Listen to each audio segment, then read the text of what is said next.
Mari berdoa. Ya Tuhan, layakkanlah kami untuk menemukan damai, penghiburan, dan pengharapan yang sejati dengan menengadah ke atas, menatap dirimu untuk menerima sabdamu. Bak seorang anak kecil yang polos dan lugu, yang tidak ragu dan bimbang, melainkan percaya, taat, dan menerima. Amin. Keluarga yang berduka cita dan kita semua, 1 Petrus pasal 1 ayat 24 dan ayat 25.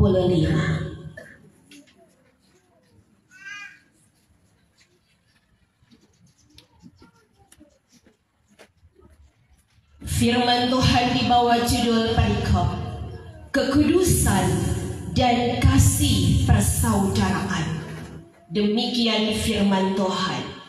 Sebab semua yang hidup adalah seperti rumput, dan segala kemuliaannya seperti bunga rumput. Rumput menjadi kering dan bunga gugur, tetapi firman Tuhan tetap untuk selama-lamanya. Inilah firman yang disampaikan Injil kepada kamu. Untuk yang ketiga kalinya sejak Pendeta Elsha diterima melayani di Gemim Lahai Roy, Jemaat Kolom 6 mengalami duka cita. Yang pertama adalah Ibu Teresia Kaimbatuanau. Yang kedua adalah Bapak Jonar Hontong, keluarga Hontong Misu. Dan saat ini Bapak Musa Ibrahim Sasau, keluarga Sasau Sasambi. Diberkatilah Jemaat Kolom 6 yang terus berdiri dalam pekerjaan pelayanan bagi saudara dan keluarga yang ditimpa duka cita. Semua kehidupan di dunia ini suatu saat akan berakhir. Hanya waktu, cara, dan tempatnya yang berbeda. Seerat apapun kita memeluk kehidupan ini, suatu saat akan terlepas. Dan sebaik apapun kita merawat tubuh, menjaga kesehatan kita, suatu ketika akan berlalu dan perginya buru-buru. Menurut sains, ilmu pengetahuan yang telah dikaji, diuji, dan dibuktikan secara ilmiah bahwa setiap sel tubuh manusia, yaitu saya dan saudara-saudara, yang berjumlah ratusan miliar bahkan triliun di dalam tubuh kita ini, memiliki tanggal kadaluarsa. Itulah yang disebut dengan kematian. Saudara, secara ilmu medis, proses kematian itu dimulai pertama-tama kali seperti yang dirasakan oleh yang terkasih Bapak Musa Ibrahim ketika dirawat di rumah sakit ODSK. Sesak nafas, kemudian suhu tubuh menjadi dingin, pupil mata membesar. Itulah yang dirasakan oleh setiap orang yang mulai mendekat pada yang namanya kematian. Saudara, beberapa menit setelah kematian, aktivitas otak, aliran darah, detak jantung, dan nafas berhenti. Beberapa jam setelah seseorang kulitnya akan mengering dan jasadnya menjadi kaku.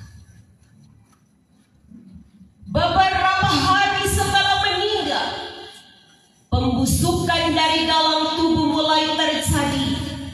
Oleh karena bakteri yang ada di dalam usus, ia mulai bekerja menghancurkan dinding-dinding usus. Selanjutnya enzim dari asam amino, ia mulai mencerna dan mengurai organ-organ dalam tubuh, yaitu ginjal, hati kita, karena di hati kita ada banyak enzim, kemudian jantung kita, lalu otak kita, bahkan semua jaringan-jaringan lunak yang ada di dalam tubuh kita diurai dan dihancurkan oleh enzim, sehingga pembusukan terjadi dari dalam dan tubuh jenazah akan mengembang, akan mengembung, akan bengkak.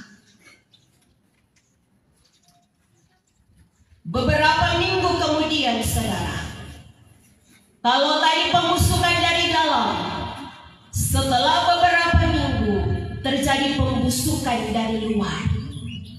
Ketika belatung, ketika serangga, bahkan lalat-lalat mulai mendiami dan menggerogoti tubuh manusia yang fana yang telah meninggal itu, dan mulai terjadi pembusukan dari luar.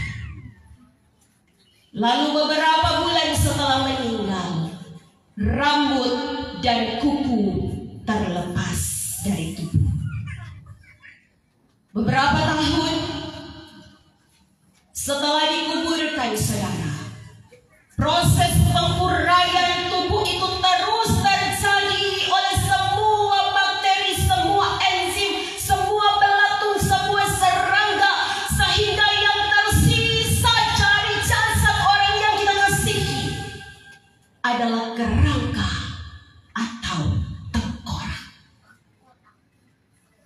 Sehingga benarlah kata firman Tuhan di siang hari ini, saudaraku, ketika Rasul Petrus mengingatkan jemaat-jemaat, orang-orang pendatang yang tersebar di Pontus, di Kapadokia, di Asia Kecil dan di Bitinia, yaitu orang-orang yang dipilih sesuai dengan kehendak Allah.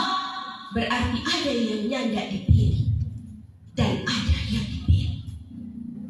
Dan saat ini sebagai hamba Tuhan, saya mau mengatakan bahwa kita semua yang saat ini percaya kepada Yesus yang adalah Tuhan dan Juru Selamat, demikian juga keluarga Ibu Nesti, cucu-cucu, saudara bersaudara, bahwa kita adalah orang-orang yang dipilih oleh Tuhan untuk menerima anugerah keselamatan itu. Ketika kebenaran datang kepada kita bahwa kita ini fana, bahwa kita semua ini tidak kekal, bahwa kita semua ini sedang dalam arak-arakan menuju pada hari kematian kita, yang caranya berbeda, yang waktunya berbeda, dan tempatnya berbeda. Ayat 24 berkata, semua yang hidup, saya dan saudara-saudara keluarga yang berduka, yang hidup, firman-Nya berkata, adalah seperti rumput, dan segala kemuliaannya seperti bunga rumput. Rumput mencari kering dan bunga pun gugur. Mau mengingatkan, hei manusia, apa yang engkau banggakan? Apakah parasmu yang elok dan tampan, yang suatu ketika akan berakhir menjadi tengkorak? Apakah yang engkau banggakan, mobil yang mewah, suatu ketika akan berakhir di ambulans sewaan? Tempat tidurmu yang nyaman, suatu ketika akan berakhir di tempat tidur kayu yang keras, tempat di mana jenazah kita dibaringkan. Apakah yang engkau banggakan?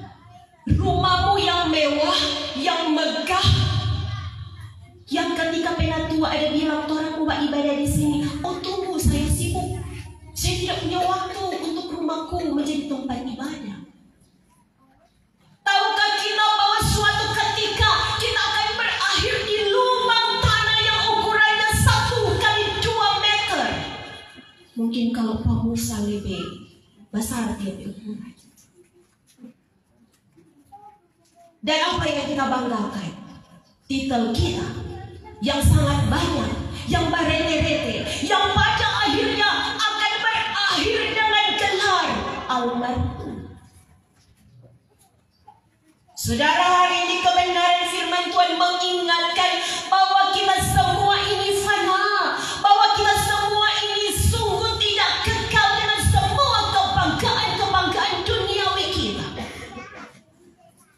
Tetapi kebenaran firman Tuhan datang meneguhkan keluarga dan kita semua bahwa ada satu di dunia ini yang menjadi kebanggaan kita. Ada satu yang harus kita banggakan dalam hidup ini. Demikian juga bagi keluarga, ketika suami terkasih, ketika apa yang dicintai, saudara yang dikasihi, kemudian datang pada yang disebut dengan kematian itu. Ada satu yang dibanggakan, yaitu Yesus Tuhan kita. Mengapa kita harus bangga dengan Yesus? Karena dia bukan Allah yang hanya diam di surga. Dia bukan Allah yang tidak bernyawa. Ia Allah yang pernah hidup, yang pernah merasakan sakit, merasakan sedih, merasakan didera. Ia juga Allah yang pernah mati. Dia harus turun ke dalam kerajaan maut. Ia harus mengalahkan kuasa-kuasa jahat. Ia mengambil kunci kerajaan maut agar setiap orang yang mati di dalam Tuhan tidak harus turun ke dalam kerajaan maut, kemudian disiksa oleh semua penghulu-penghulu setan. Tetapi orang yang mati di dalam Tuhan, ia akan naik duduk di pangkuan Abraham bersama dengan Bapa di surga. Saudara yang Tuhan Yesus berkata, kalau orang bilang orang bangga punya Tuhan Yesus, benarkah demikian? Ketika kita masih hidup dengan cara-cara yang lama, ketika sebagai suami kita egois, sebagai suami, sebagai seorang yang punya uang, orang jadi orang yang pemabuk, penjudi, pemain perempuan, semua tumpang-pang ada di sini. Itu karena bangga aku punya Yesus, bukan dengan perbuatanmu yang engkau mempermalukan Yesus yang telah menebus dan menyelamatkan hidupmu. Hari ini 1 Petrus pasal 1 ayat 25 berkata, tetapi firman Tuhan tetap untuk selama-lamanya. Firman Tuhan adalah Yesus yang menjadi manusia. Yohanes pasal 1 ayat 1, pada mulanya adalah firman. Firman itu bersama-sama dengan Allah dan firman itu adalah Allah. Dan Yohanes pasal 1 ayat 14, firman itu telah menjadi manusia dan diam di antara kita. Ia diam di tengah-tengah keluarga sesambe, di dalam hidup Ibu Nesti, di dalam hidup cucu-cucu. Ia tak akan tinggalkan keluarga ini yang telah kehilangan orang terkasih. Saudara, kalau kita bangga punya Yesus, mari kita belajar dari kebenaran firman Tuhan ini, yaitu kita akan menjaga kekudusan dan kasih persaudaraan. Kalau kita bangga punya Yesus dan kita tidak mau mempermalukan Dia dengan cara-cara hidup kita yang lama, yang hidup di dalam dosa,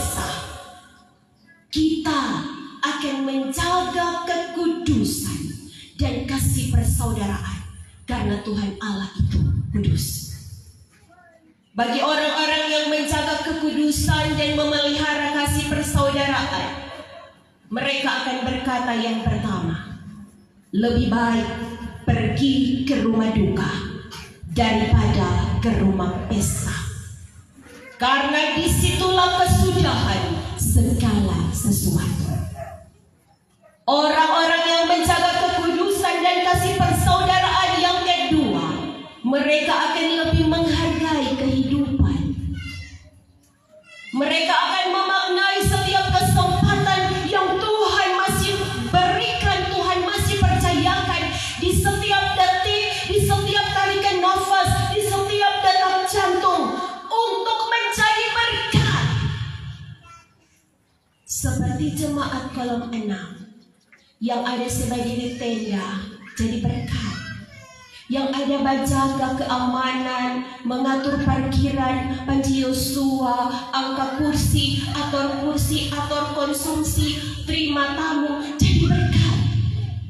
Pelayan khusus Penatua dan Yekin kolom 6, pemain keyboard, kehadiran kita, bahkan sampai kita memungut sampah-sampah di sekitar tempat duka, ataupun kita hadir untuk menghibur keluarga, kita sudah jadi berkat.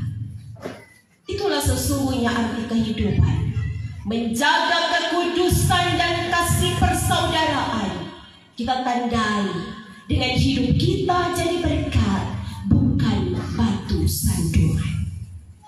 Dan bagi Ibu Nesti Sasau Sasame, jika Ibu Nesti percaya sungguh suami Bapak Musa mati di dalam Tuhan Yesus, maka Ibu Nesti akan melanjutkan kehidupan dengan menjaga kekudusan dan kasih persaudaraan, sehingga Ibu Nesti akan berkata kepada Tuhan, air mataku kutaruh di kirbatmu. Kirbat itu adalah tempat minum bagi orang-orang Israel, tempat anggur. Dan kalau kutaruh di kirbat Tuhan, air mataku akan Tuhan rangkai menjadi permata. Segala sedihku, segala rasa kesepian dan kehilanganku, kuletakkan di mezbah. Dan Ibu Nesti akan berkata, keluarga yang berduka akan berkata, Tuhan yang memberi, Tuhan yang mengambil, terpujilah nama Tuhan. Amin.